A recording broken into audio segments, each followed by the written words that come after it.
जैसा कि हमने लास्ट एपिसोड में देखा कि यूनसे का एम्परर जियान को पकड़ने की कोशिश कर रहा था, तभी वहां पर एक ताकतवर योद्धा आ जाता है और ये वही योद्धा होता है। जब जियान नियान के ग्रैंडफादर को सही करने जा रहा था, तब ये योद्धा जियान से लड़ रहा था। जियान समझ जाता है कि उस टाइम ये योद्धा हमारी ताकत चेक कर रहा था और ये उसे मारने नहीं आया बल्कि उसकी पावर को चेक करने आया है। ये योद्धा डोहोंग से भी ऊपर की लेवल 2 पर था।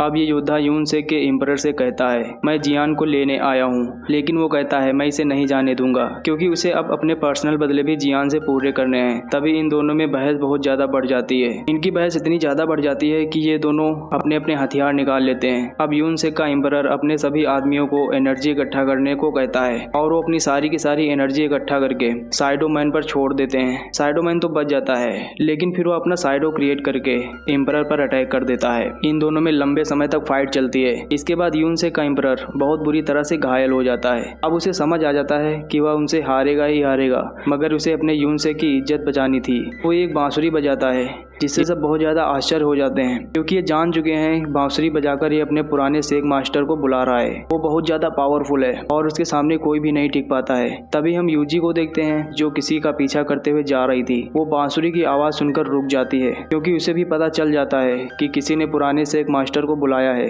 ये यूजी के भी मास्टर होते हैं, मगर सबको पता था कि ये मर चुके हैं, मगर वो जिंदा हैं और पहले से भी बहुत ताकतवर हो चुके हैं। यहाँ आइस एम्परर जियान को बताता है कि इन्होंने 2 होंग के बैरियर को भी तोड़ रखा है और 2 जो के लेवल पर पहुंच चुके हैं। अब जियान ये समझ चुका था कि मुसीबत उसके सर पर मंडरा रही थी। यहाँ आइस एम्परर जियान से कहते हैं कि चाहे मैं लड़ते लड़ते मर भी जाऊं, लेकिन तुम्हारा साथ नहीं छोड़ूंगा। ये बात सुनकर जियान उन्हें थैंक्स कहता है। इसके बाद पुराने सेक मास्टर वहां पर आ जाते हैं और यूनसे का एम्परर उन्हें नमस्कार करके उन्हें सब बताता है। जियान की एक इमेज उसके सामने रख देता है और कहता है कि यूनसे की इज्जत दांव पर लगी है। अगर आपने कुछ नहीं किया तो यूनसे डिस्ट्रॉय हो जाएगा।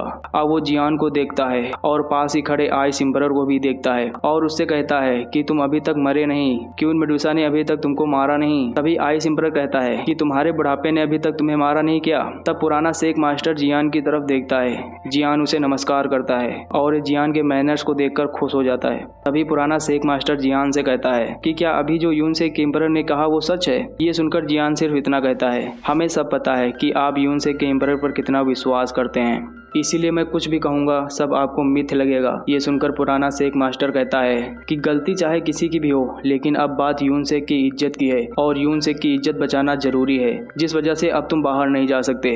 तभी वहाँ साइडोमैन भी आ जाते हैं। अब साइडोमैन और पुराने सेक मास्टर की बातें होती हैं, जिससे दोनों अपनी अपनी ताकत का आभास कराते हैं। साइडोमैन उसे पीछे हटने की धमकी देता है, लेकिन पुराने सेक मास्टर उसकी धमकी से नहीं डरते। अब ये तीनों उस पर अटैक करने को आगे बढ़ते हैं। जियान स्नेक के ऊपर बैठकर आगे बढ़ता है। साइडोमैन अपना साइडो क्रिएट करके अपने जाल में फंसाने की कोशिश करता है। आइस एम्परर उसे आइस से मारने की कोशिश करता है, लेकिन काफी देर तक फाइट होने के बाद भी वो तीनों पुराने सेक मास्टर का कुछ नहीं बिगाड़ पाते हैं। अब ओल्ड सेक मास्टर उन दोनों को एक ही अटैक में दूर फेंक देता है। ये तीनों मिलकर भी अटैक करते हैं, लेकिन उसका कुछ भी नहीं बिगाड़ पाते हैं। जियान उस पर अटैक करने के लिए स्नेक पर बैठकर आगे बढ़ता है, लेकिन ओल्ड सेक मास्टर उसे बिना टच किए ही फेंक देता है, क्योंकि वो बहुत ज्यादा पावरफुल था। ये देखकर स्नेक जियान को बचाने की कोशिश करता है, लेकिन ओल्ड सेक मास्टर स्नेक को बिना छुए ही दूर फेंक देता है, जिससे स्नेक बहुत ज्यादा घायल हो जाती है। अब वो जियान को अपने प्रेशर से मारने लगता है। ये देखकर सब बहुत ज्यादा दुखी हो जाते हैं, लेकिन तभी वहाँ पर एक लड़की सामने आती है और वो जियान को प्रेशर से मुक्त कर देती है। ये लड़की बहुत ज्यादा सुंदर होती है, क्योंकि कोई और नहीं क्यून मेडुसा है, जो स्नेक से फ्री होकर ह्यूमन बन चुकी है। अब क्यून मेडुसा फाइट करने का चैलेंज पुराने सेक मास्टर को देती है और ये एपिसोड यहीं पर खत्म हो जाता है। Like this video and subscribe the channel.